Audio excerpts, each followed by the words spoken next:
Mbak Saudara, ada hal-hal yang mungkin menjadi suatu hal dasar sih dalam lu mengenal orang, lu memaknai seseorang, atau mungkin orang pun memahami lu, begitu.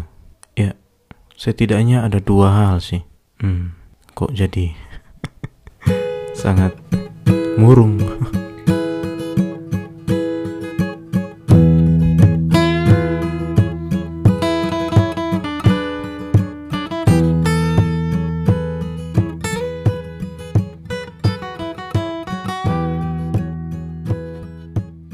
Baik, saudara, jumpa lagi di podcast ini.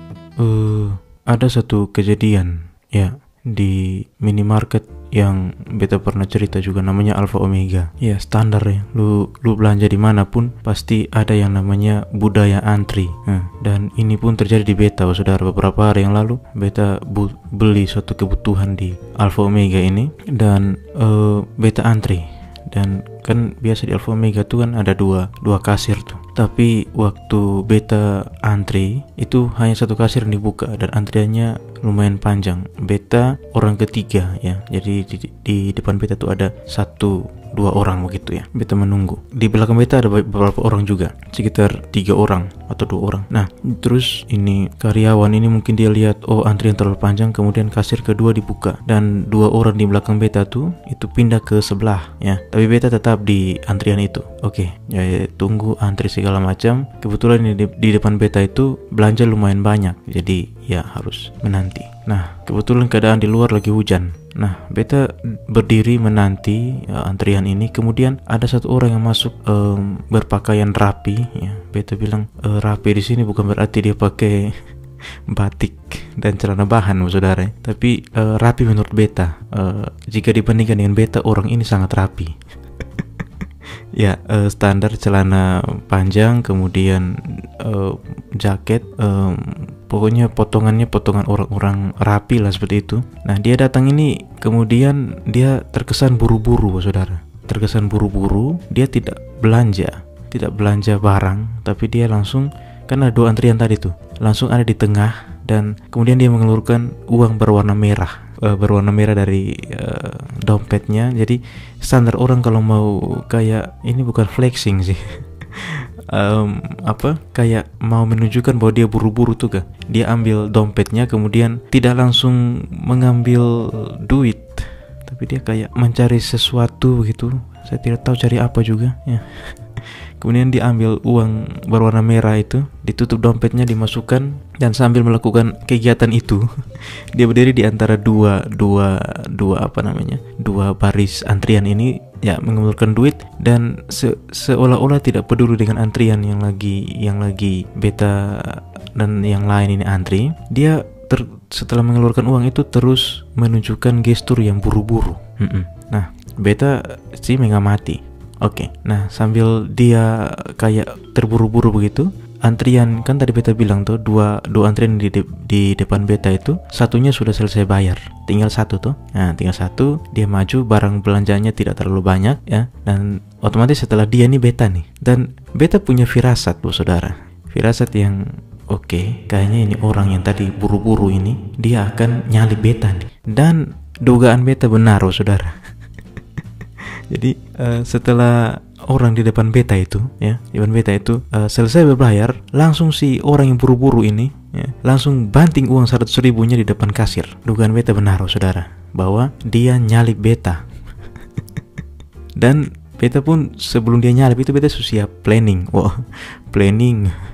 Padahal hanya beberapa detik saja siap bahwa beta akan banting beta pembarang di depan kasir dan bilang saya duluan ya. Dan itu beta buat, saudara. Ketika uang 100.000-nya warna merah itu terbanting dia letakkan di atas meja kasir itu ya, beta pun membanting beta punya barang yang beta beli pok di depan. Terus sambil beta bilang saya duluan. Oke. Kemudian si kasir pun mengerti dan keadaan itu, dan dia layani beta duluan. Jika dia tidak layani beta duluan, mungkin ada hal-hal lain yang terjadi. Misalkan saya dan dia, yang orang yang buru-buru itu, akan membahas undang-undang anti korupsi misalkan. Di situ ya saya tidak tahu juga. Jadi beta sebenarnya orang yang selalu menghindari yang namanya konflik. Menurut beta itu buang-buang waktu. Tapi beta sudi keadaan yang sama ini sudah berulang-ulang kali, saudara. Kita boleh antri, orang datang nyalip, antri nyalip, dan orang-orang ini seakan-akan mereka berpandangan bahwa oke, saya kan tidak beli apa-apa, saya bisa duluan dong. Kan tidak ada aturan seperti itu. Lu tetap harus antri toh. Nah, nyambung ke beta punya pembahasan di awal tadi bahwa manusia itu kan bisa kita kategorikan. Kita bisa mengenal orang atau orang bisa mengenal kita itu dengan dua hal sih, sifat dan karakter. Beta tidak baca banyak ketika beta buat episode ini, saudara. Ini straight dari beta punya pala sendirinya. Saudara mau setuju atau tidak, beta tidak pusing juga. Jadi sifat dan karakter ini yang menggambarkan seseorang, saudara, ataupun orang memandang beta dari beta punya sifat dan karakter juga, ya.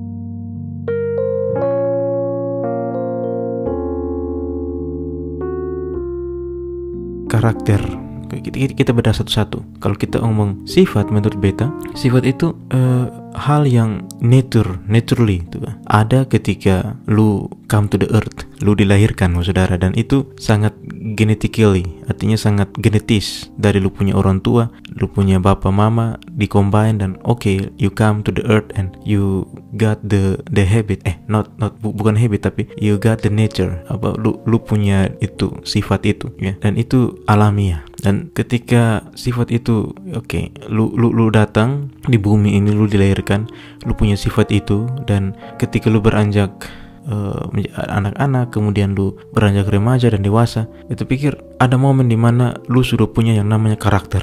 Jadi beta definisikan karakter sebagai sebuah hal yang sudah terfilter dari sifat-sifat yang lu punya secara alamiah, dan itu menjadi lu punya karakter, ya. Dan menurut beta, saudara, seseorang dengan sifatnya itu masih bisa diubah. Beta bukan omong ya orang yang punya dagu yang kecil kemudian dia memperbesar dengan operasi plastik, saudara. Kita berbicara bukan soal fisik ataupun apa, kita bicara soal bagaimana seseorang pembawaan dirinya. Jadi sifat itu naturally, tapi kalau karakter itu perpaduan sifat-sifat yang menurut lu yang bisa menggambarkan lu tukar mana, begitu, saudara. Contoh, orang yang tadi beta ketemu di Alpha Omega itu, mungkin sudah beberapa kali dia dengan pola yang sama melihat orang antri, kemudian dia dengan pola yang terburu-buru, saya harus duluan karena saya tidak beli barang, saya bisa duluan, come on bro. itu karakternya dia, saudara. Itu bukan sifat lagi menurut beta, itu sudah karakter. Dan karakter itu sulit sekali diubah. Kalau sifat bisa diubah, karakter agak rumit diubah tuh. Karakter juga mungkin mengarah pada habits, kebiasaan. Dia sudah biasa menginterupsi orang, menginterup antrian, ya, dibuat terus seperti itu. Ya, beta pribadi selalu menganggap privasi itu matter. Privasi orang beta tidak akan campuri sih. Tapi ketika privasinya ranah privasi lu mengganggu kehidupan umum, bukan mengganggu ketentraman umum gitu ya, lu bawa ke ranah umum, dan itu mengganggu banyak orang, berpikir itu harus dilawan seperti itu, ya.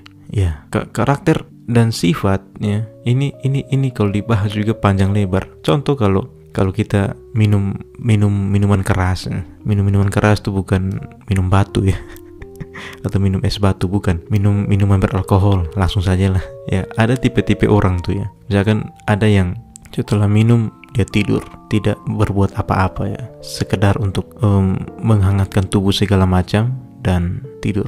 Ada juga yang setelah minum bawaan curhat, ya, curhat segala macam. Ada juga yang setelah minum menganggap diri paling hebat di dunia ini, membuat kekacauan segala macam.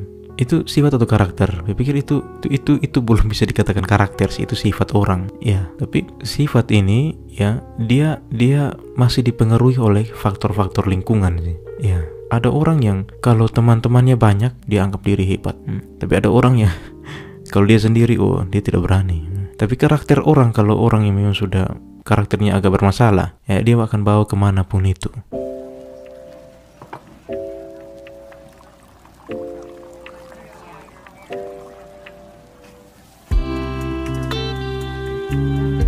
Tapi begini Pak Saudara, jangan beta cerita sudah agak panjang ini kemudian Pak Saudara berpikir bahwa oh berarti kita tidak perlu punya karakter. Menurut beta satu poin yang harus beta ingat juga, atau Pak Saudara ingat pun, bahwa lu harus punya karakter juga Pak Saudara. Karakter yang mencerminkan lu. Misalkan lu kan kenal orang, atau orang kenal lu, itu kan dari karakter lu.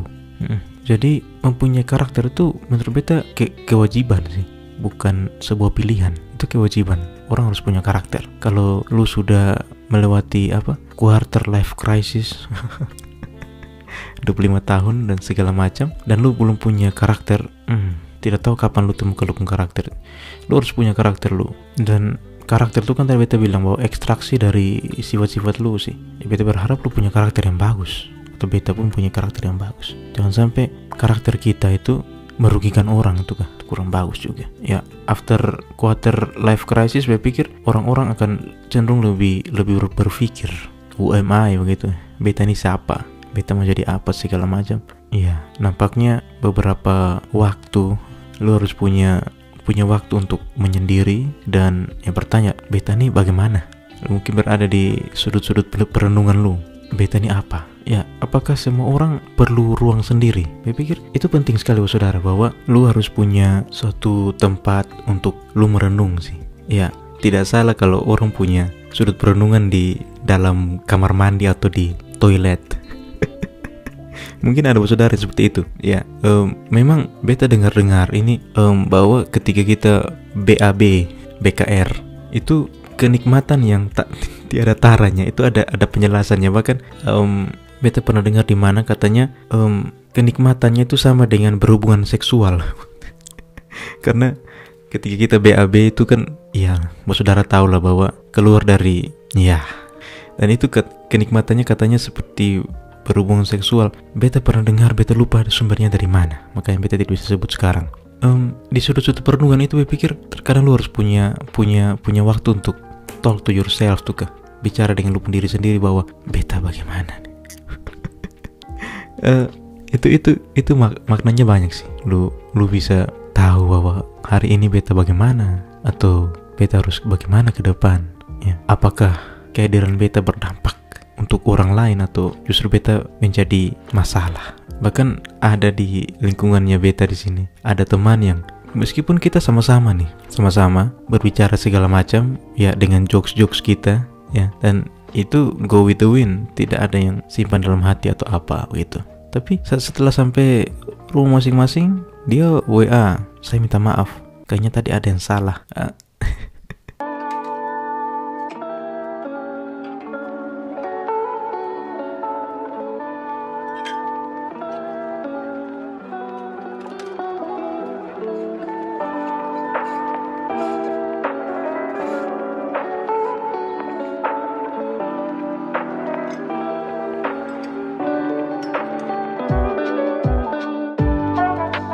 Menjadi orang yang menyenangkan itu asik sih saudara. Lu punya sifat dan karakter yang disenangi orang itu luar biasa. Tapi memang beta sadar juga bahwa di dalam sebuah circle, ya, lu bisa sebut lalu circle lu di tempat kerja, atau circle lu di keluarga, mungkin tidak semua sama. Ada yang harus memainkan peran yang berbeda, ya, agar semua tetap seimbang. Jika yang satu air, yang satu harus jadi api, ataupun sebaliknya, yang satunya api, satunya harus air. Jangan yang satu api, satu bensin.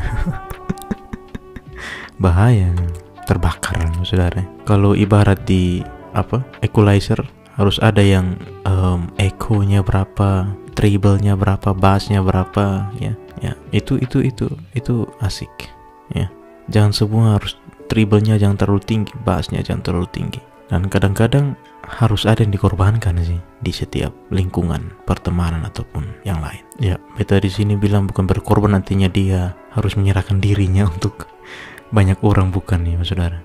Tapi dia memberikan dirinya untuk semacam memperkosa, dalam tanda kutip saudara, dirinya sendiri untuk kesenangan orang lain. Itu bukan deniable saudara, bukan dia, tapi itu karakternya.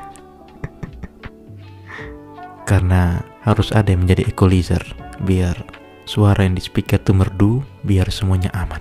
Saudara, itu sih episode yang agak murung.